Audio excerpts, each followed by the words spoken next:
Hey kids, Mr. Glenn here. What we're going to do is try and create a set of disco lights, and what the lights are going to do is go from the first block all the way through to the very end.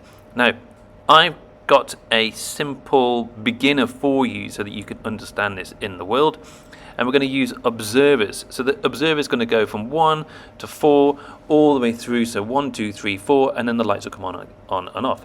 So I've got the observers going into the redstone lamps, so the pulse goes into the observer and then it goes out the other end, just like it did in our learn stage in the initial at the start in our initial world that I gave you. When we put the blocks in front of the observer, it sends a pulse, and when you take the block away, it also sends a pulse out too, which means that we can put observers from the beginning to the end in a stream of 4 and allow a set of disco lights to go from 1 to 4.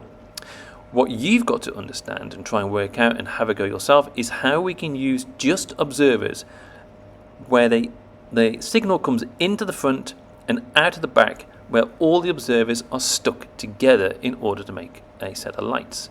Now you can have a little sneaky peek at the end and you can see how this works in a second. Once you just unpause the video. Have a little look, have a little go. Good luck. Down like this. For those, did you manage to get it? So here we are with a little solution of how the blocks can go together. Now they don't need to have the blocks between the lamps for them to work, but it just gives that extra kind of release, so the things are a little bit slower. So we've got observers going one into the other, into the other, into the other, as long as the lights are going. Now this, as part of a Rube Goldberg machine, would be absolutely fantastic because you'd be able to turn the lamps on and then have that continuation of the signal going from part of your machine to the next machine, and it all lit up as a disco light. What a fantastic way to get your Rube Goldberg machines lit up.